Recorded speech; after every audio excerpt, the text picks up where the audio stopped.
Hello बच्चों, let's read this question. The question says cells of meristematic tissues possesses. तो यहाँ पे हम बात कर रहे हैं कि जो हमारे मेरिस्मेटिक जो टिश्यूज हैं वो उनके पास क्या क्या है। पोजेसेस मतलब उनके पास क्या क्या है। स्मॉल एंडोप्लाज्मिक रेटिकुलम है, इमेच्योर प्लास्टिड्स हैं, सिंपल माइटोकॉन्ड्रिया है और ऑल ऑफ द अबव। इसमें हमें बताना है कि मेरिस्मेटिक टिश्यूज के पास क्या क्या है या फिर सारे ही हैं। सबसे पहले हम बात करेंगे की कॉन्सेप्ट की कॉन्सेप्ट। तो की कॉन्सेप्ट में यहाँ पे हम बात कर रहे हैं मेरिस्मेटिक टिश्यूज की, मेरिस्टेमेटिक टिश्यूज की। एंड मेरिस्टेमेटिक टिश्यूज की अगर हम बात करते हैं तो सबसे पहले हम देखेंगे कि मेरिस्मेटिक टिश्यू जो है एक्चुअल में होते क्या हैं। तो यहाँ पे meristematic tissues is the plant tissues and दूसरी चीज इसके अंदर क्या है, that has the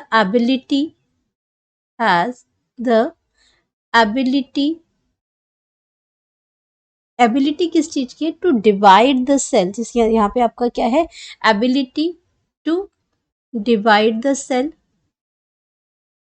two divide actively. ये हमेशा क्या करते हैं, डिवाइड करते रहते हैं actively throughout the life,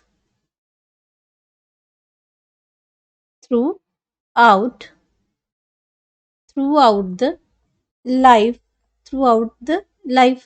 तो सेल के लाइफ में वो क्या करता है, जो आपका सेल जो डिवाइड करता रहेगा वो आपका मेरिस्मेटिक टिश्यूज है। जब वो डिवाइड करना बंद कर देगा तो मैच्योर सेल बन जाएगा वो आपका। तो ये सेल जो पर्टिकुलर मेरिस्मेटिक की बात है तो वो उसमें क्या है, वो एबिलिटी है डिवाइड करते रहने की थ्रू आउट इट्स लाइफ। और अगर हम बात करते हैं कि इसको जो ये जो मेरिस्मेटिक जो टर्म है, ये आपका नाम जो दिया था वॉन नेगली ने ये जो वर्ड था क्वाइंड द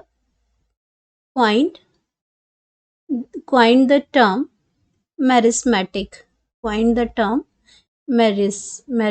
मेरिस्टेम जो उसने बताया वो आपका नेगली ने बताया था, मेरिस्टेम। अब यहाँ पे अगर हम बात करते हैं मेरिस्मेटिक सेल्स कैसे होते हैं। मेरिस्मेटिक सेल जो हैं वो लिविंग होते हैं। इनके करेक्टरिस्टिक्स की अगर हम बात करते हैं तो ये आपके कैसे हैं, लिविंग हैं। ये आपके लिविंग के साथ साथ ये आपके कैसे हैं, लिविंग एंड थिन वॉल्ड है, अब इसके अंदर और क्या क्या प्रेजेंट होता है, तो दे हैव स्मॉल और नो न्यूक्लियस और नो वैक्यूल। क्या नहीं, उसके पास क्या नहीं है, वैक्यूल नहीं प्रेजेंट है।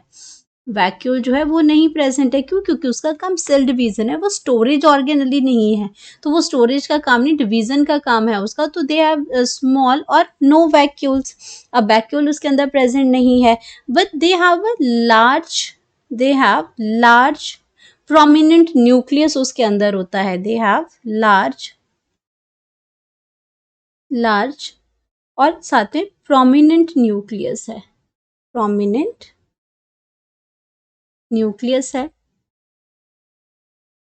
न्यूक्लियस के साथ साथ इसके अंदर क्या है, स्मॉल एंडोप्लाज्मिक रेटिकुलम भी है, स्मॉल एंडोप्लाज्मिक। अब डिवाइड करना है इसको तो आपका क्या, इसके पास ऑर्गेनलीज हैं, स्मॉल एंडोप्लाज्मिक रेटिकुलम है इसके अंदर। उसके बाद इसके अंदर क्या है, इमेच्योर प्लास्टिड। अब प्लास्टिड जो प्लांट सेल्स में प्रेजेंट होती है वो यहाँ पे सेल डिवाइड करते रहते हैं, मेरिस्मेटिक सेल्स। तो आपके तो एक सेल आपका क्या होता है, पेरेंट सेल से रिजेंबल करता है और बाकी स्पेशल स्ट्रक्चर्स बनाते जाते हैं। तो सबसे पहले ये डिवाइड करेंगे सेल तभी बनेंगे। तो यहाँ पे आपका जो मेरिस्मेटिक सेल्स होते हैं उनके पास इमेच्योर प्लास्टिड्स होते हैं, immature plastids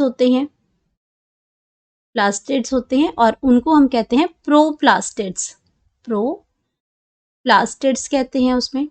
and they have a simple mitochondria, they also have simple mitochondria. अब वेल डेवलप्ड माइटोकॉन्ड्रिया नहीं है इसके पास है सिंपल माइटोकॉन्ड्रिया है इसके पास। तो यहाँ पे हम बात करते हैं, अब हमने क्या किया, अब अपने ऑप्शंस को चेक करते हैं। यहाँ पे क्या है, मेरिस्मेटिक सेल्स के पास क्या क्या है, स्मॉल एंडोप्लाज्मिक रेटिकुलम है, इमेच्योर प्लास्टिड है जो प्रोप्लास्टिड जिसको कहते हैं, सिंपल माइटोकॉन्ड्रिया। जब सारी चीजें हैं तो हमारे पास जो करेक्ट आंसर आ जाएगा वो डी आ जाएगा, ऑल ऑफ द अबव। ये हमारा करेक्ट ऑप्शन है। तो हम इसको लिख सकते हैं कि हमारी करेक्ट ऑप्शन, जो करेक्ट ऑप्शन है वो आ जाएगी D. Hope you understood it well. Best of luck.